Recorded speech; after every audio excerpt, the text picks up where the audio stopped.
this is from last October. My son was traveling to Japan, and I had the opportunity to travel with him. I persuaded him to do a detour to their northernmost island of Hokkaido, largely because of my interest in seeing the vegetation in the part of Japan with a latitude and climate similar to ours.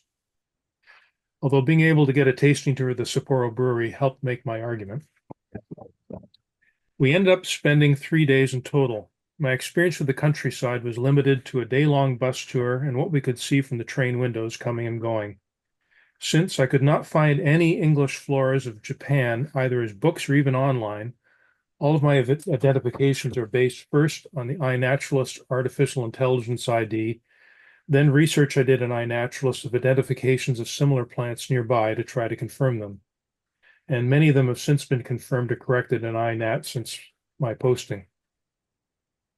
I was curious that several of the most invasive species in North America originally came from northern Japan and nearby Russia. Plants like Japanese and Sakhalin knotweed, kudzu vine, common reed, Chinese silvergrass, and the temperate bamboos all naturally live in this area. I was curious to see what similarities the native vegetation might have with ours while evolving separately in their own ecosystems. The island of Hokkaido is 50% larger than Nova Scotia in total land area. It is also much more mountainous. The northernmost tip of the island is about the same latitude as Antigonish. It is on the eastern side of a large ocean with a similar cold current coming down the east coast as Nova Scotia. This first photo was taken on the main island of Honshu shortly before the bullet train entered the tunnel to Hokkaido. It is the second longest railway tunnel in the world, and with the train traveling at 160 kilometers an hour, it took 20 minutes before we came out the other side. There at Hakodate, we had to change trains for Sapporo. This is what I saw at the station. On the platform, I was surprised to see a familiar plant growing by the rails, the green-headed or cut-leaf coneflower. It was the first I saw of many introduced North American plants that can be found throughout Japan.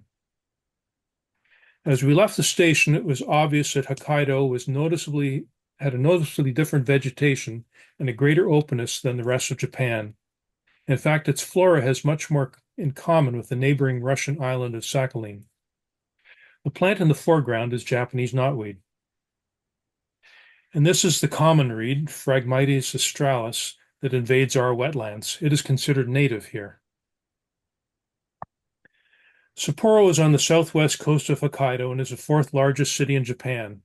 Ever since the 1972 Winter Olympics, it has been famous for its winter sports, but it has recently become a huge magnet for Chinese shoppers who find the prices lower and the quality higher than at home.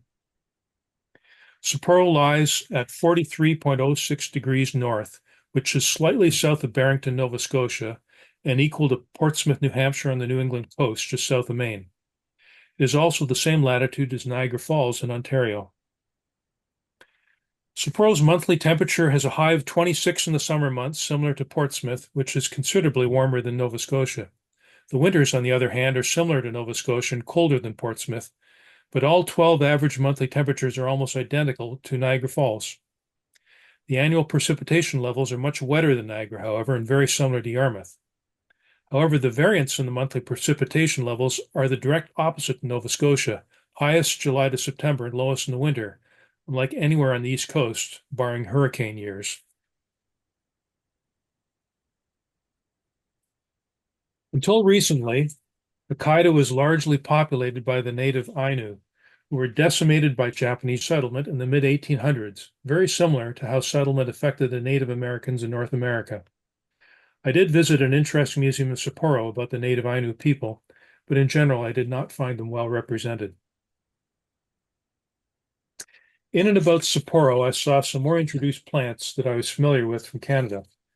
New England aster is fairly common. I also found white snakeroot a few times. Our native goldenrods have made big incursions into Japan as elsewhere in the world. The most common was tall goldenrod, Solidago altissima, identifiable by the hairs on the underside of the leaves as well as the entire stem. I did see some giant goldenrod, Solidago gigantea, as well, which is entirely devoid of hairs. I did not see any of the Canada goldenrod, Solidago canadensis, that is so common in Nova Scotia. It has hairs just in the midribs of the leaves, but all three are closely related and very similar. Giant goldenrod is found in Nova Scotia, but tall goldenrod doesn't make it this far east. I was only able to get out of the city once on a bus tour to the mountainous Shakotan Peninsula, about 40 kilometers outside of Sapporo. Our first stop was at the Space Museum outside a small town. This is giant goldenrod in the foreground. Nearby, I found Sakhalin knotweed, identifiable by its leaves much larger than Japanese knotweed, plus oriental bittersweet and giant butterbur. All three of these species are native to Japan and introduced or invasive in Nova Scotia. And Sakhalin knotweed I've noticed particularly in the valley. And it's, like I said, it has a much larger leaf. I also found Japanese mugwort and two more of our native plants, daisy fleabane and a sorry-looking evening primrose.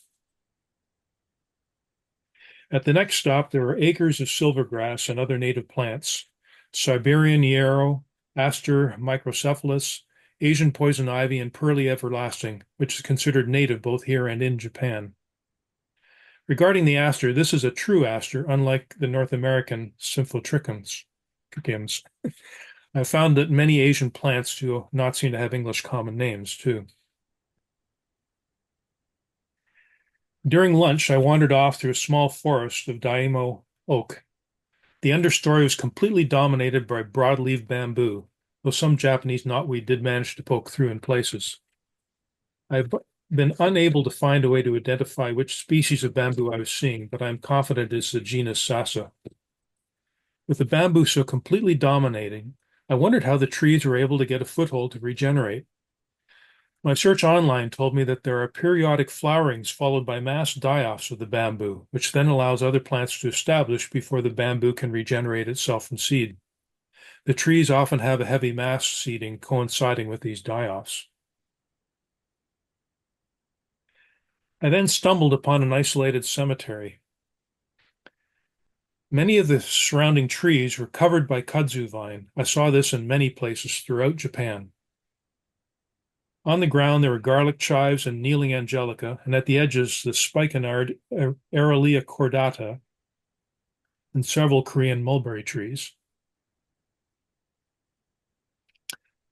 As I made my way back to the bus, I saw what I thought was a maple, but it turned out to be Castor aralia, a small tree related to spikenard. I also saw Manchurian ash, Japanese walnut, Amur vetch, and the Asian Gelder rose. This viburnum is very similar to our high bush cranberry.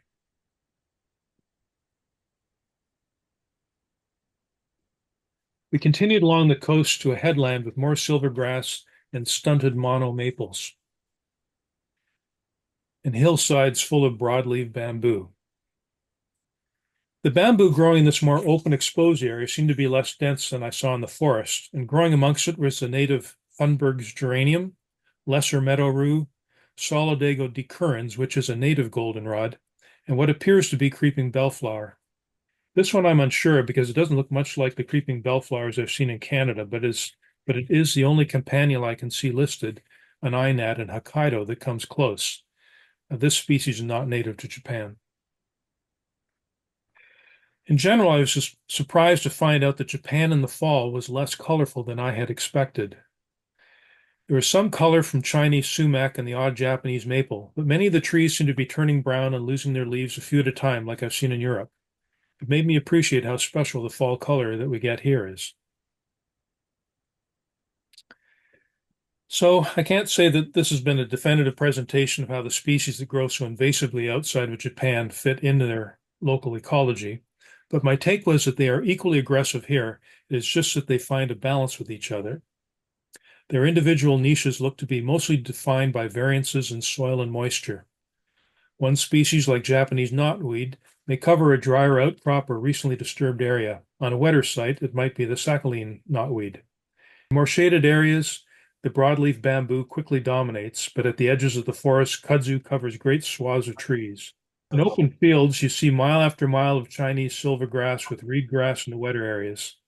I suspect the plants in Japan don't have quite the vigor that these plants achieve in North America because of greater ecological pressures, but Okay. I'm surprised by how dominant they were even in their native habitat. I Okay. felt that there was often less diversity of species than we see in our similar wild, semi-wild areas, but I didn't cover enough ground to say for sure that this is the case. And in particular, I hardly ever saw a sedge. So this has been my first impression of what I was able to see in just a day's worth of travel. Certainly an island of this size has much more to offer, but this trip satisfied a little bit of my curiosity as to what things look like in a place of similar latitude and climate to Nova Scotia, but half a world away.